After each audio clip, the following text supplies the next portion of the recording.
ماں باپ کو چھوڑ کے، بہن بھائی کو چھوڑ کے اس کے ساتھ شادی کرتی ہے، پھر جو اس کا بعد میں حشر ہوتا ہے، آپ ادلیاں نو سردار پہن تکے تے شرما والیاں نو جھوٹے ڈولیاں دے۔ پھر وہ بیچاری ماں باپ رکھتے نہیں، وہ ظلم کرتا ہے تو کتنی بڑی تکلیف میں وہ بچی آ جاتی، نازک شیشی ہوتی ہے نا تو ٹوٹ جاتی۔ یہی حال اب جدید خواتین اور یہ جو کچھ اینکر پرسن ہیں، یہ اصل میں نا یہ آپ کو سیاست سکھاتے ہیں، لیکن یہ مادر پیدر آزاد لوگ ہیں، بالکل آزاد۔ یہ تو علماء شور نہ کریں، بات نہ کریں، گفتگو نہ کریں، مشائخ بات نہ کریں، اور یہ جو کچھ سنجیدہ اور دینی طبقہ ہے یہ کچھ شور نہ کرے، یہ تو روڈوں پہ ننگے ہو کے آ جائیں معاذاللہ۔ خوفناک نظریہ رکھتے ہیں یہ لوگ۔ عورت کو کہتے ہیں تیرے حقوق ہم تجھے لے کے دیں گے، مثلاً وہ کون سا حق ہے جو تم نے لے کے دینا ہے؟ میرے نبی کریم صلی اللہ علیہ وسلم اس کو بیٹی بھی بنایا ہے، اس کو بہن بھی بنایا ہے، اس کو ماں بھی بنایا ہے، اسے بیوی کا عالی شان رتبہ بھی عطا فرمایا ہے۔ اور چونکہ بیٹی کا بھی حق بڑا بیان کیا جاتا ہے، بہن کا بھی، ماں کا بھی، اور بیوی کے معاملے میں لوگ سمجھتے ہیں کہ زیادہ بات نہیں کرنی چاہیے، شاید مسئلہ خراب ہو جائے۔ حالانکہ نبی پاک صلی اللہ تعالیٰ علیہ وسلم نے بیوی کے بارے میں پتہ کیا فرمایا؟ فرمایا جب تم نکاح کر لیتے ہو تو اپنا ایمان محفوظ کر لیتے ہو۔ اب میں اس کی شرح نہیں کرتا، آپ خود کر لیجئے گا کہ وہ ایک ایسی شخصیت ہوتی ہے کہ جس کی موجودگی میں آپ کا ایمان محفوظ ہے۔ اب میں نہیں سمجھتا کہ اس سے بڑی بات کوئی اور ہو سکتی ہے، جس کی موجودگی میں آپ کا ایمان، اور بھئی یہ حدیث پاک عرض کر رہا ہوں، نکاح جب کوئی کر لے تو اس نے اپنا ایمان مکمل کر لیا۔ اس کا معنی یہ ہوا کہ آپ کا ایمان محفوظ ہے اس کی موجودگی میں، تو اس سے زیادہ بھی، یعنی ایمان سب سے قیمتی چیز ہے نا، تو اس کے محفوظ ہونے کی وجہ حضور نے نکاح بیان کر دی۔ اب میرا خیال ہے بیوی اگر کوئی اس سے بڑا حقوق مانگے گی تو بیوقوفی کرے گی۔ اتنا بڑا درجہ نبی کریم نے اسے عطا کر دی، اتنا بڑا مقام دے دیا کہ تو خامند کے ایمان کے محفوظ ہونے کا ذریعہ بن گئی ہے۔ عورت کو جو حقوق رسول کریم صلی اللہ تعالیٰ علیہ وسلم نے عطا فرمائے، نبی پاک نے جو حقوق دیے، دیکھیں نا، حضرت عبداللہ ابن عمر رضی اللہ تعالیٰ عنہ کی اہلیہ بیمار تھی، تو جلدی جلدی سے وہ آئے، تو جب بہت جلدی ہو، سفر بڑا شدید تھا، تو آپ نے جلدی سے نماز ادا کی، جلدی سے چلے۔ آپ کے خادم کہنے لگے حضور خیریت ہے؟ فرمایا میری بیوی بیمار ہے۔ تو اس نے عرض کی حضور آپ کی اہلیہ بیمار ہے، تو آپ نے نماز بھی جلدی سے پڑھی، سفر بھی جلدی جلدی کیا، تو فرمانے لگے یہ وہ چیزیں ہیں جو ہمیں مدینے والے رسول نے سکھائی ہیں۔ آپ اس کیفیات کو سمجھیں کہ حضور صلی اللہ علیہ وسلم نے درس دیا۔ اور پھر ایک اور بہت بڑی بات، یہ فضیلت کسی اور کو نہیں دی، جو عورت کو حضور نے فضیلت دی، یہ فضیلت کسی اور کو نہیں دی۔ کبھی حضور نے فرمایا کہ تمہارا ابا تمہارے ساتھ بہت سخت رویہ کرے تو تم نے اس کو اس سختی پر داد دینی ہے؟ فرمایا چلو اگر وہ زیادتی بھی کرے تو تم نے اس کے ساتھ سلوک اچھا ہی کرنا ہے۔ لیکن آپ ایک بات کو سمجھیں نا کہ بچے کے بارے میں، بیٹے کے بارے میں، بیٹی کے بارے میں فرمایا 10 سال کے ہو کے نماز نہ پڑھیں تو سختی کرو، تمہارا ڈنڈا بھی لٹکنا چاہیے۔ بہت ساری جگہوں پہ بہت سارے لوگوں کے لیے سختی کا حکم دیا، لیکن عورت کے لیے حضور نے جو جملے کہے، اصل میں ہم سمجھتے ہیں کہ یہ ایک بات ہے، مشہور ہو گئی ہے روایت حدیث، تو بس اس کے پس منظر پر اور جملوں کے حسن پر شاید معاذ اللہ غور کرنے کی ضرورت نہیں۔ ذرا اس لفظ کی تاثیر پر غور کریں۔ حضور نے فرمایا عورت ٹیڑھی پسلی سے پیدا کی گئی ہے، یہ ٹیڑھی ہے، تو سیدھا کرنے کی کوشش کرو گے تو ٹوٹ جائے گی۔ تو حضور پھر ہمارے لیے حکم کیا ہے؟ فرمایا جیسی ہے تم اسی کے ساتھ نبھا کرو۔ آپ سمجھیں کہ اتنا محفوظ حضور نے درجہ دے دیا بی بی کو، اتنا محفوظ کہ فرمایا غلطی بھی ہو تو میرے غلاموں تم اس کے ساتھ نبھا کرو، گزارا کر لو۔ کو کیا اور حق چاہیے عورت کو، جس کو اس کی غلطیوں سمیت نبی پاک نے قبول کرنے کا حکم دے دی کہ اس کی کمزوریوں سمیت قبول کر لو۔ اب اس کو اور کیا کوئی کمزوریوں سمیت قبول کرتا ہے؟ کبھی آپ دکان پہ بیٹھے ہو تو آپ کہیں بھی اس میں یہ بھی غلطی، میرے مال میں یہ بھی کمزوری ہے، یہ بھی کمزوری ہے، یہ بھی کمزوری ہے، تو کر لے قبول؟ کرتا ہے کوئی؟ کوئی شخص ایسا ہو جو کسی چیز کی کمزوریاں بیان کر کے کہ اسے قبول کرو؟ پر رسول کریم صلی اللہ تعالیٰ علیہ وسلم نے نا ہمیں سبق دیا، حضور نے ہمیں درس دیا، نبی پاک نے ہمیں پیغام دیا۔ فرمایا یہ ٹیڑھی ہے، سیدھی کرنے کی کوشش کرو گے تو بیچاری ٹوٹ جائے گی، تو اس کے ساتھ نبھا کر جاؤ۔ آپ میری بات کو سمجھیے گا۔ چلیں میں اس پر ایک اور بخاری مسلم کی حدیث پڑھتا ہوں۔ حضرت سلمان فارسی رضی اللہ تعالیٰ عنہ اور حضرت ابو دردہ کے درمیان بھائی چارہ تھا. مکے سے مدینے جب لوگ آئے تو حضور نے بھائی بھائی بنایا تھا. ان کے درمیان بھائی چارہ تھا تو ابھی پردے کی آیات نازل نہیں ہوئی تھی تو لوگ ایک دوسرے کی طرف جاتے تھے. حضرت سلمان فارسی رضی اللہ تعالیٰ عنہ حضرت ابو دردہ رضی اللہ تعالیٰ عنہ کے گھر میں تشریف لے گئے تو دیکھا کہ ان کی بیوی بڑی غمگین بیٹھی ہیں. تو ہم نے فرمایا بہن کیا ہوا؟ تو کہنے لگی تمہارے بھائی کو دلچسپی کوئی نہیں رہی, ہر روز روزہ رکھ لیتا ہے اور ساری رات نفل پڑھتا ہے. حضرت سلمان فارسی کہنے لگے ٹھیک ہے کر لیتے ہیں بندوبست. نماز دین ہے کہ نہیں؟ دین ہے نا یہ چیزیں. لیکن حضرت سلمان فارسی جناب ابو دردہ سے کہنے لگے آج میں نے تیرے گھر میں رہنا رات کو, کیونکہ وہ تو ساری رات نماز پڑھتے تھے, نفل پڑھتے تھے. انہوں نے کہا ٹھیک ہے. ایک بستر لا کے بچھا دیا حضرت سلمان فارسی کے لیے. سلمان فارسی فرمانے لگے دوسرا بھی لا. کہا وہ کیا کرنا ہے؟ فرمانے لگے تو نے بھی سونا ہے, میں نے بھی سونا ہے, تو نے بھی سونا ہے. عشاء پڑھیں گے اور پھر دونوں سوئیں گے. کہا میں نے تو نماز پڑھنی ہے. فرمایا تہجد کے وقت اٹھ کے پڑھیں گے, اللہ کے رسول بھی رات آخری حصے میں جا کے نماز پڑھتے. ادھر ساتھ سلا لیا. وہ تھوڑی کو دیر سوئے, اب عادت تھی ساری رات اٹھنے کی, ذرا اٹھنے لگے بستر سے تو حضرت سلمان فارسی فرمایا چپ کر کے سو جا, وہ بڑی رات پڑی ہوئی ہے, چپ کر کے سو جا. وہ لیٹ گئے, پھر اٹھنے لگے تو فرمایا سو جا چپ کر کے, بڑا ٹائم ہے. سحری کے وقت اٹھے, نفل پڑھے. ان کا ارادہ تھا روزہ رکھنے کا, تو فرمانے لگے کل رکھا تھا نا نفلی روزہ, جی رکھا تھا, پرسوں بھی رکھا تھا, ترسوں بھی رکھا تھا.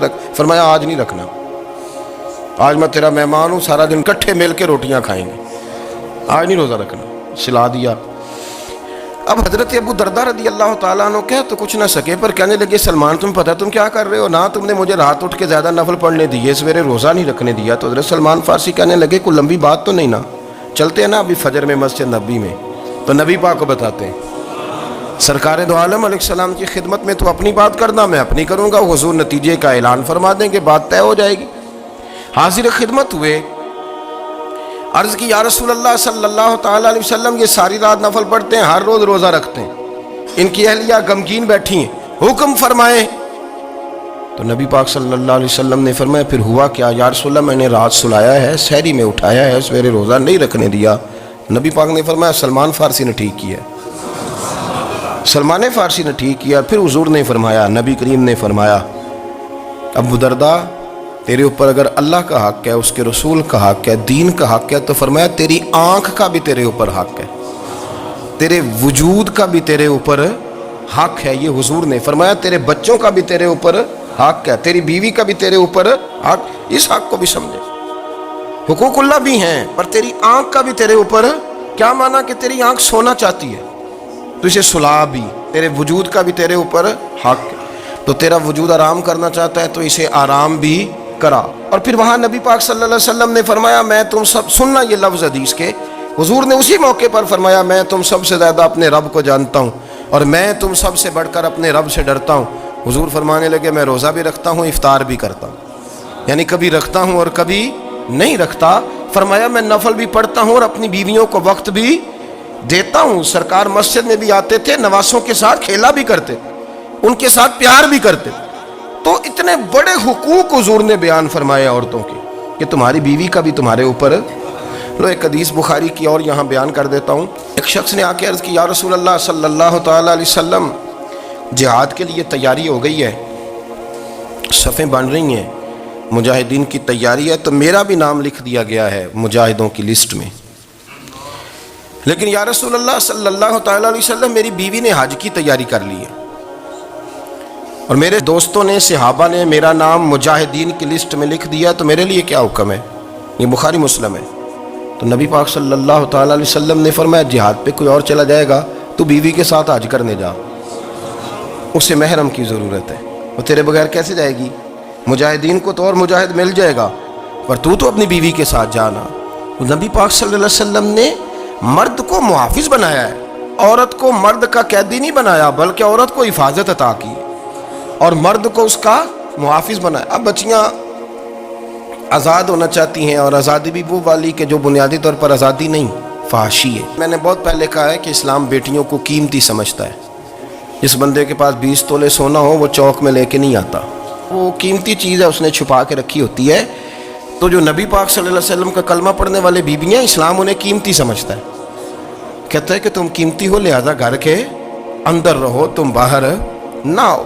لیکن عورتیں ہیں کہ ان کو بلا وجہ لوگ خراب کر دیتے ہیں اور بلا وجہ وہ اس مغالطے کا شکار ہو جاتی ہیں۔ اب آگے بڑھتے ہیں۔ قرآن مجید نے سورہ نور کی آیت نمبر 30 میں کہا کہ کل للمؤمنین یغضوا من ابصارہم، فرمایا کہ اے محبوب علیہ السلام مومن مردوں سے کہہ دو کہ اپنی نظریں جھکا کے رکھیں، اپنی نظریں۔ اور اگلی آیت میں فرمایا وَقُلْ لِلْمُؤْمِنَاتِ يَغْضُضْنَ مِنْ أَبْصَارِهِنَّ، فرمایا کہ اے محبوب مومن عورتوں سے بھی کہہ دو کہ اپنی نظریں جھکا۔ مرد بھی اپنی نظر جھکا کے رکھے گا عورت کی طرف، لیکن یہ ساری پابندی صرف مرد پر نہیں، عورت بھی غیر محرم کا چہرہ نہیں دیکھے گی، اس پر بھی اسی طرح نظر جھکانے کا حکم ہے، جس طرح کہ وہ ہر دکاندار کو بھائی جان کہہ کے گفتگو کرنے کی اس کو بھی اجازت نہیں ہے کہ وہ سمجھے کہ پابندی تو مرد نے کرنی تھی، میں نے تھوڑی کرنی تھی۔ وہ جس کے پاس جائے، جہاں بھی جائے، ڈاکٹر کے پاس جائے، باہر جائے، تو وہ جس طرح مرضی اس کا دل چاہے وہ بات چیت کرے، اس کی عورت کو بھی اجازت اسلام نہیں دیتا۔ بنیادی طور پہ اسلام شرم و حیا کا دین ہے، حیا کی بات کرتا ہے۔ حیا کی جب ہم تعریف کرتے ہیں تو حیا کی تعریف یہ ہے کہ کوئی کبھی چیز دیکھ کے نا تو آپ کی طبیعت میں کراہت محسوس ہو، آپ کوئی غلط جملہ منہ سے نکالتے ہوئے ذرا جھجکیں، آپ کوئی غلط بات کرتے ہوئے تھوڑا بوجھ محسوس کریں۔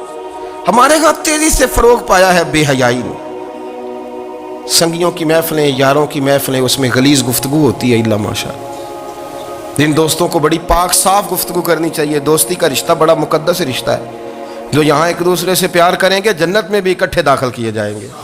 شرط یہ ہے کہ پیار اللہ رسول کی رضا کے لیے ہو، لیکن اس کے اندر اگر آپ کی گفتگو کچی ہو، کمزور ہو، فحاشی والی ہو، عریانی والی ہو، ہمارے ہاں تو اب اس کو لوگ فیشن سمجھتے ہیں، اس کو مردانگی کی علامت سمجھتے ہیں کہ وہ جی ساری باتیں جی وہاں ہو گئی، اور جس کا جو جی چاہا اس نے کہا۔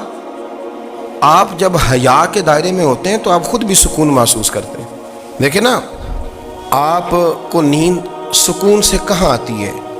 جہاں کمرہ بند ہو، چاروں جانب دیوار ہے، اوپر چھت ہے، خالی دروازہ بھی کھلا ہوا ہو نا، تو جب بندہ سکون لینا چاہتا ہے تو کہتا ہے یار ذرا دروازہ ذرا بند کر دو۔ وہ اچھی طرح اپنے آپ کو چھپا لیتا ہے نا حیا کے پردے میں، تو اللہ اسے سکون عطا کرتا ہے۔ اور جو اس سے بھی زیادہ ٹھنڈی نیند میں جانا چاہتا ہے وہ کہتا ہے لائٹ بھی بند کر دو۔ اب وہ مکمل طور پہ سمجھتا ہے کہ میں چاروں جانب سے چھپ گیا ہوں، اگر میں کھول کے بھی سو جاؤں گا تو میرا چونکہ پردہ قائم ہے تو مجھے کوئی دشواری نہیں ہو۔ آپ جب چھپ جاتے ہیں، جب آپ حیا کے اندر سمٹ جاتے ہیں، جب آپ چادر کے اندر آ جاتے ہیں تو آپ بہت ساری جگہوں پہ آسانی محسوس کرتے ہیں۔ تو حیا تو آپ کو سکون دیتی ہے، حیا تو دل کو راحت دیتی ہے۔ میں بڑی ذمہ داری سے بات عرض کرتا ہوں، قرآن مجید نے نا ایک مقام پہ مذاق کو، ایک مزاح ہوتا ہے خوش طبی، وہ نہیں، مذاق اڑانا، قرآن پاک نے نا مذاق کو ایک جگہ پہ جاہلوں کا طریقہ بھی قرار دیا ہے۔ بنی اسرائیل کے لوگوں سے حضرت موسیٰ نے کہا کہ گائے ذبح کرو اور ایک ٹکڑا مقتول کو مارو، زندہ ہو کے خود بتا دے گا مجھے کس بندے نے قتل کیا۔ تو کہنے لگے آپ ہمارے ساتھ مذاق کر رہے ہیں۔ تو قرآن مجید کہتا ہے کہ حضرت سیدنا موسیٰ علیہ السلام فرمانے لگے اعوذ باللہ ان اکون من الجاہلین، فرمانے لگے میں اللہ کی پناہ مانگتا ہوں کہ میں جاہلوں میں سے ہو جاؤں۔ یہ مذاق کرنا تو جاہلوں کا طریقہ ہے۔ اگر آپ کی زبان سے بے حیائی کا جملہ نکل گیا، اگر آپ کی زبان سے بے حیائی کا جملہ نکل گیا، آپ نے کہہ دیا کہ ہم آزاد لوگ ہیں، جو مرضی کریں گے، جو مرضی کہیں گے، جو ہمارا دل میں آئے گا کریں گے، تو پھر تو لوگ آپ کا وہ حشر کریں گے کہ آپ سے برداشت ہی نہیں ہوگا۔ جس کا لوگ مذاق بنا لیتے ہیں اور جو مذاق بن جاتا ہے پھر اسے کوئی جینے دیتا ہے۔ آپ حیا کی چادر میں چھپیں گے تو بچیں گے، اگر آپ نے اپنا مذاق بنوا لیا یہ کہہ کے کہ میں نے مرضی کرنی ہے، پھر یاد رکھنا چھپنے کو جگہ نہیں ملے گی، پھر تکلیف میں آ جائیں گے، پھر بہت بڑی اذیت کا شکار ہو جائیں۔ شرم و حیا، عرب کے اندر جو کنواری لڑکیاں تھیں ان میں بڑی حیا ہوتی تھی۔ الحمدللہ میں بڑے فخر سے کہتا ہوں کہ میرے پنجاب کی، میرے پاکستان کی بیٹیاں بھی 20 دفعہ ان کا ابا کہے تیری شادی کرنی ہے تو وہ آنکھ نہیں اٹھا پاتی آج بھی۔ یہ تو وہ چند لوگ ہیں جو کہتے ہیں ہم ہائی کلاس ہو گئے، ہمیں نہیں پتا کہ وہ روشن خیال ہو گئے ہیں کہ روغن خیال ہو گئے، پتہ نہیں کدھر چلے گئے۔ ورنہ ہماری بیٹیاں آج بھی جب ان سے ان کا باپ، ان کی ماں بات کرتی ہے تیری شادی کی، تو وہ تو شرم کے ساتھ پچھلے سے پچھلے کمرے میں چھپتی ہیں۔ یہ اللہ نے فضل کیا ہوا ہے اس ملت پر۔ تو عرب کی لڑکی بڑی حیا والی ہوتی تھی، اس سے کوئی بات کرنی پڑتی تھی تو 20 دفعہ بات کی جاتی، پھر بھی وہ عورت چھپتی پھرتی تھی۔ حضرت عائشہ صدیقہ رضی اللہ تعالیٰ عنہ فرمانے لگیں میرے نبی پاک صلی اللہ علیہ وسلم عرب کی کنواری لڑکیوں سے بھی زیادہ حیا کرنے والے۔ قاضی ایاز مالکی نے، شیخ عبدالحق محدث دہلوی نے، دیگر بزرگ جو سیرت نگار گزرے انہوں نے لکھا ہے کہ نبی پاک صلی اللہ علیہ وسلم کے اندر 100 مردوں سے زیادہ طاقت تھی، 100 مردوں سے زیادہ طاقت۔ اب جو بات کہنے لگا ہوں، جو نتیجہ دینے لگا ہوں، اس پر خاص توجہ آپ فرمائیں گے۔ ذرا فکری طور پر، نظریاتی طور پر ایک چیز کو سمجھیے۔ ہم سمجھتے ہیں کہ جوان لڑکا ہے جی جو مرضی کرے، عمر ہے جی۔ آپ ذرا بات پر غور کیجئے گا کہ حضور صلی اللہ علیہ وسلم میں طاقت 100 مردوں سے زیادہ ہے اور حیا کنواری لڑکیوں سے بھی زیادہ ہے۔ ذرا اس بات کا تقابلی جائزہ کیجئے گا کہ طاقت 100 مرد سے زیادہ ہے لیکن حیا کنواری لڑکی سے بھی زیادہ ہے۔ اس کا معنی یہ ہوا کہ جس ٹہنی کو پھل زیادہ لگ جاتے ہیں وہ جھکا کرتی۔ تو حیا تو حسن ہے، حیا تو آپ کو پاک صاف کرے گا، حیا تو آپ کو نرالا کرے گا، انوکھا کرے گا۔ وہ ہمارے ایک دانشور ہے، انہوں نے مضمون لکھا، کئی باتیں بڑی پسند آتی ہیں۔ وہ کہتے ہیں کہ میری اہلیہ، ان کو بھی کسی نے مس گائیڈ کر دیا تھا، حالانکہ اچھی خاتون ہے، کسی نے مس گائیڈ کر دیا۔ تو وہ بھی سماجی اور ویلفیئر، اور یہ خواتین کو شوق ہوتا نا بننے کا، تو وہ بھی سماج کے اندر اچھا مقام تلاش کرنے کے موڈ میں آ گئی۔ تو کئی ایک دن جانا تھا تو بڑی بن سور کے میرے ساتھ وہ گاڑی میں بیٹھ گئی۔ تو میں گاڑی میں، عورتوں کو یہ بھی مسئلہ ہوتا ہے نا کہ ہماری تعریف کرو، تو کئی دفعہ بعض مردوں بیچاروں کو جھوٹ بولنا پڑتا ہے، تو زبردستی کراتی ہیں نا جی۔ تو اس میں گنجائش بھی دی ہے شریعت نے گنجائش دی ہے کہ کبھی بیوی کو راضی کرنے کے لیے خلاف واقعہ بات کرنی پڑے تو کر لینی چاہیے، تو وہ کراتی بھی ہیں۔ 3 موقع پر خلاف واقعہ بات کرنے کی اجازت ہے، واقعہ کے خلاف بھی آپ بات کر سکتے ہیں۔ جنگ کے موقع پر 2 لوگوں کو صلح کرانے کے لیے اور بیوی کو راضی کرنے کے لیے کر لیں کوئی ایسی بات، بے شک اپنی طبیعت پہ جبر کر کے کر لیں، گنجائش ہے، اجازت ہے۔ تو وہ کہتے ہیں جب وہ گاڑی میں میرے ساتھ بیٹھی بن سور کے، تو وہ تقاضا کرنے لگی کہ میں نے بڑے اچھے کپڑے پہنے ہیں پر آپ نے توجہ نہیں کرائی۔ تو وہ سیاںا بندہ تھا، وہ چاہ رہا تھا کہ میری خاتون سمجھ جائے۔ وہ کہتے ہیں مجھے پتہ تھا کہ بیچاری مس گائیڈ ہو گئی ہے، دل کی بڑی اچھی ہے، سیاਣੀ ہے، لیکن اس کو کچھ خواتین نے، کچھ لوگوں نے مل کے اس کا ذہن غلط کر دیا ہے کہ سماج میں نکلو، باہر جاؤ، کام کرو، فلاں کرو، اپنی مرضی سے جیو۔ تو میرے ساتھ گاڑی میں بیٹھی کہیں جانے کے لیے، تو مجھ سے کہنے لگی کہ آپ نے میری طرف توجہ ہی نہیں کی، آپ نے کوئی ذکر ہی نہیں کیا کہ میں کیسی لگ رہی ہوں۔ تو وہ کہتے ہیں میں نے اسے کہا کہ اگر تو ناراض نہ ہو تو پھر میں صحیح والی تعریف کر دوں۔ تو اس نے کہا کہ آپ کر دیں۔ تو کہتے ہیں میں نے درد سے اور خلوص سے اپنی بیوی سے کہا، خلوص کے ساتھ میں نے کہا میں تو روز گھر ہوتا ہوں، روز شام کو گھر ہوتا ہوں، اگر تو میرے لیے تیار ہوتی تو میں تیری تعریف کرتا، لیکن آج تو باہر جانے کے لیے تیار ہوئی، تو پھر ان سے تعریف کی امید رکھ جن کے لیے تو نے تیاری کی ہے۔ میرے لیے تیاری کرتی تو میں تو ہر شام تیرے پاس ہوتا ہوں۔ کہتے ہیں میرے لفظوں میں درد تھا تو وہ بھی رو پڑی۔ وہ کہنے لگی آپ گاڑی روک دیں، مجھے باہر جا کے کسی کو راضی نہیں کرنا، میں نے اسے راضی کرنا ہے جس کو رب کریم نے میرا شوہر بنایا ہے اور میرے لیے منتخب کیا ہے میرے ماں باپ کو۔ میں واپس لوٹتی ہوں۔ یہ ایک پہلو ہے سلگتا ہوا، اس کو سمجھا جائے۔ رسول کریم صلی اللہ علیہ وسلم عرب کی کنواری لڑکیوں سے زیادہ حیا والے تھے، کنواری لڑکیوں سے زیادہ حضور حیا فرمایا کرتے تھے۔ جب خانہ کعبہ کی مکہ شریف میں تعمیر ہو رہی تھی نا، اہل عرب اس کو تعمیر کر رہے تھے، تو نبی پاک صلی اللہ علیہ وسلم اپنے چچا حضرت عباس کے ساتھ خانہ کعبہ کی تعریف میں مصروف تھے۔ تو عرب کے لوگ چونکہ لمبا کرتا پہنتے تھے پیروں تک، تو نیچے اگر کسی وقت کوئی چیز نہیں بھی ہوتی تھی تو کسی کو وہ نظر نہیں آتی تھی، چونکہ پردہ رہتا تھا، ایک لمبا کرتا پہنا ہوا ہوتا تھا۔ تو جب بچے، سرکار کی عمر مبارک بھی ابھی تھوڑی تھی، تو اس طرح بچے جب نکلتے تو وہ کئی دفعہ اپنی تہمت اتار دیتے نیچے سے، اور کوئی مزدوری کرنے لگتے تو 3-4 طے کر کے تہمت کی کندھے پہ رکھ لیتے، جس طرح کبھی دیہاتوں میں لوگ کپڑا سر پہ رکھتے تھے کہ اوپر اگر کوئی وزنی چیز رکھیں گے تو وہ تکلیف نہیں دے گی۔ نبی پاک صلی اللہ علیہ وسلم بھی سب لوگوں کے ساتھ خانہ کعبہ کی تعمیر میں شامل تھے۔ تو حضرت عباس رضی اللہ تعالیٰ عنہ نے کہا حضور سے، ابھی اعلان نبوت بھی نہیں فرمایا تھا، بھتیجے آپ بھی تہمت اتاریے، یہ صحیح مسلم میں حدیث موجود۔ اور اس کو کندھے پہ رکھ لیجیے، آپ اینٹیں اٹھا اٹھا کے لا رہے ہیں تو ذرا آپ کو تکلیف نہیں ہوگی۔ تو سرکار دو عالم صلی اللہ علیہ وسلم سے یہ بات کہی اور پھر جلدی سے حضور کی تہمت کو نکال کے نا، حالانکہ لمبا کرتا پہنا ہوا ہے، تو وہ جیسے ہی ان کے کندھے پہ رکھا اینٹیں رکھنے کے لیے تو سرکار تو زمین پہ گر گئے، بے ہوش ہو گئے، آنکھیں آسمان کی طرف، اور پھر حضور پکار رہے ہیں آزاری آزاری آزاری، میرا تامت دے دو، میرا تامت دے دو۔ کبھی کوئی شخص اس وجہ سے بھی بے ہوش ہوا ہے کہ میرے وجود سے کپڑا اتر گیا ہے؟ حالانکہ سرکار پر وہ بے ہوشی بھی نبی پاک کا وہ جو غلبہ ہے نا شرم و حیا کا، اس کی وجہ سے ہوا، ورنہ تو حضور فرماتے ہیں کہ میری آنکھیں سو جاتی ہیں، دل تو میرا اس عالم میں بھی جاگتا رہتا ہے۔ تو سرکار زمین پہ تشریف لے آئے، آنکھیں میرا تامت دے دو، میرا تامت دے دو، تو جلدی سے انہوں نے تامت دیا تو حضور نے باندھ لیا۔ پھر طبیعت مبارک میں تسلی ہوئی، یعنی ہم اس رسول کے غلام ہیں کہ جن کے تو وجود سے کپڑا اتر جائے تو حضور برداشت نہیں کرتے، قبول نہیں فرماتے، تکلیف شروع ہو جاتی۔ لیکن یہاں نوجوان ہیں اور بڑا قد کاٹ ہے اور بڑے بڑے سمجھدار لوگ ہیں، گرمیاں آتی ہیں تو شارٹ کپڑے پہن کے گھومتے ہیں، ان کو خیال نہیں کہ یہ وہ والا لباس ہے جو باہر تو کیا گھر میں اماں کے سامنے نہیں پہننا چاہیے، بہنوں اور بیٹیوں کے سامنے نہیں پہننا چاہیے۔ آپ کی گفتگو میں شرم و حیا ہو، آپ کے لب و لہجے کے اندر حسن ہو۔ آپ کو پتہ ہے نبی پاک صلی اللہ علیہ وسلم نے فرمایا میری امت میں سب سے زیادہ حیا کرنے والے عثمان غنی ہیں، عثمان غنی سب سے زیادہ حیا کرنے والے۔ آپ فرمایا کرتے تھے جب سے حضور کا چہرہ دیکھا ہے میں نے کبھی اپنی شرمگاہ بھی نہیں دیکھی، میں نے آنکھوں کا وضو نہیں توڑا، اور جب سے حضور کے دست مبارک میں نے بیعت کے لیے سیدھا ہاتھ بڑھایا تو پھر سیدھا ہاتھ میں نے کبھی گندگی کو نہیں لگایا۔ حیات، آپ باتھ روم کے اندر بھی غسل فرماتے تھے تو کپڑوں سمیت کرتے تھے۔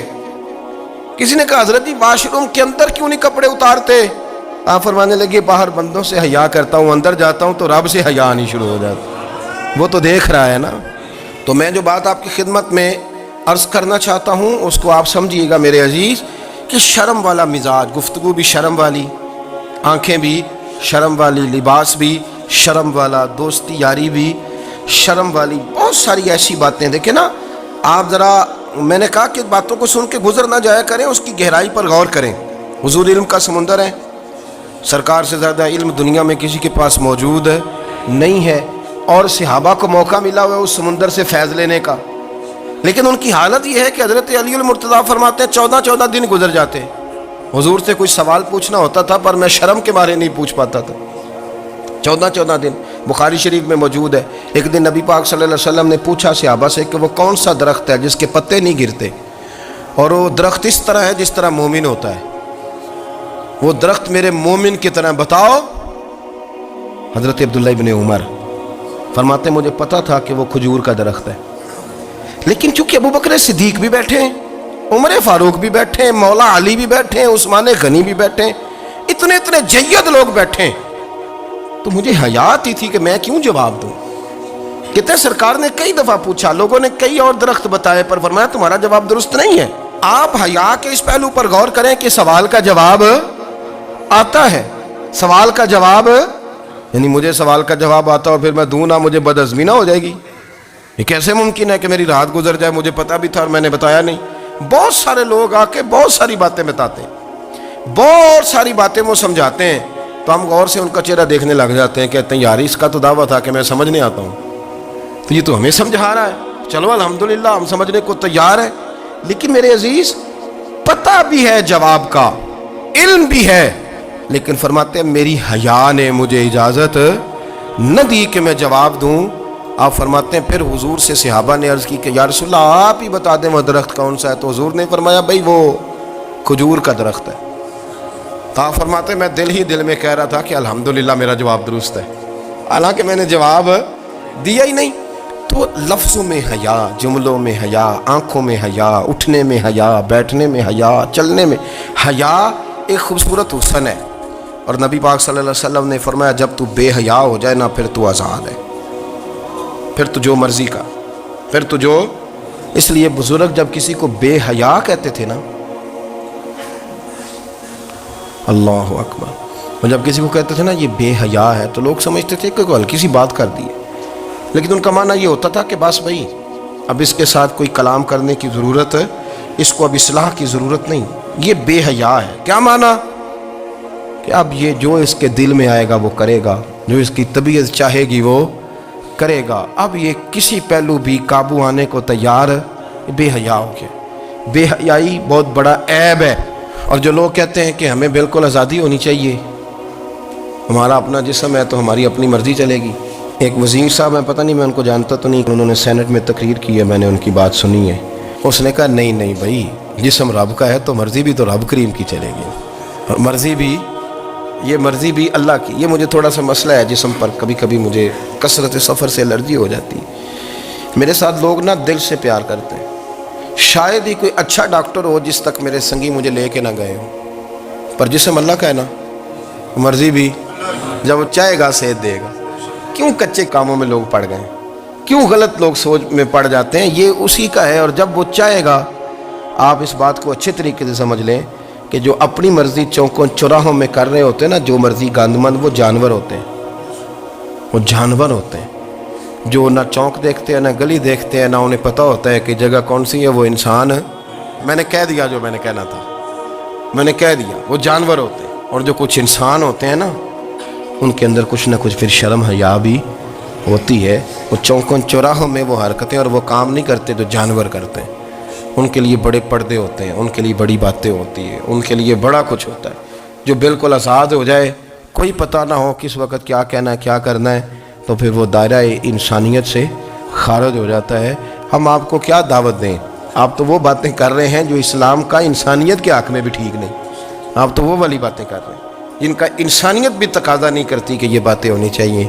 لیکن ایک بات، میں تو جذباتی نہیں ہوتا، میں بڑے غور سے چیزوں کو دیکھتا ہوں، سنتا ہوں، اور نہ میں ان موسمی مینڈکوں کی۔ وہ مجھے عاتق صاحب کہنے لگے جی بڑے بڑے مولوی ایک بندے کے ساتھ بیٹھے ہوئے ہوتے تھے اور وہ روزے میں بڑے بڑے درس دیتا تھا، تو وہ بھی فلانی حرکتیں کر رہا ہے۔ تو میں نے کہا ہم نے تو پرانا کہا تھا کہ موسمی مینڈک ہے، تو پرانے کہہ رہے ہیں کہ اداکار ہے، تو وہ جہاں کاسٹ کریں گے وہاں وہ اداکاری کرے گا۔ آپ کسی مذہبی جگہ کر لیں تو وہاں کر لے گا، کہیں اور جگہ کریں گے تو ہم تو پرانا کہہ رہے ہیں۔ تو کسی کو کبھی سمجھ آتی ہے تو کسی کو کبھی اور جگہ جا کے سمجھ آتی ہے۔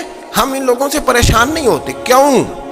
سن لیں، کوئی مایوسی نہیں، ان کے اندر جتنا زور ہے وہ لگائیں۔ یہ ملک بنا ہے رسول اللہ کے نام پہ، یہ اللہ نے تحفہ دیا ہے امت مسلمہ کو، یہ نبی پاک کے نام پہ بنا ہے، تو یہاں جھنڈا بھی وہی والا بلند ہونا ہے جو مدینے والے رسول کا جھنڈا ہے، اور یہاں وہی کام چلے گا جو نبی پاک نے بیان فرمایا۔ تو اس طرح کئی لوگ آتے ہیں، وہ شور شار کرتے ہیں، چلے جاتے ہیں۔ اتنے نہ پریشان ہوا کریں، بہت سارے لوگ تو بیچارے اس قابل بھی نہیں ہے کہ ان کا نام لیا جائے۔ مطلب اتنا ہم ان کو اہمیت دے دیں، ان کا ذکر کریں، ان کا نام لیں، ان کی بات کریں، وہ بیچارے اس قابل ہی نہیں ہے، مطلب سٹیٹس ہی نہیں ہے ہمارا، اتنے فارغ ہیں ہم۔ جب جو بندہ آئے گا کہانی چھیڑے گا تو ہم چھیڑ جائیں گے۔ اور بھائی اللہ کا فضل ہے، الحمدللہ تعالی، لوگوں نے بڑا شور کیا، اور بڑے زمانے سے دنیا شور کر رہی ہے، پر اللہ کے گھر مسجدیں بھری ہوئی ہیں، مسجدیں بھری ہوئی ہیں۔ ہماری بیٹیاں پردے کرتی ہیں، پردے کو پسند کرتی ہیں، وہ حجاب میں رہتی ہیں، وہ سمجھتی ہیں کہ ہمارا اصل حسن کیا ہے۔ تو یہ پراپیگنڈا پرانا چلا آ رہا ہے، اس کا اللہ کے فضل سے امت مسلمہ پہ نہ کبھی اثر ہوا ہے اور نہ کبھی ہوگا انشاءاللہ۔ اللہ تعالی ہمیں حق پر استقامت عطا فرمائے۔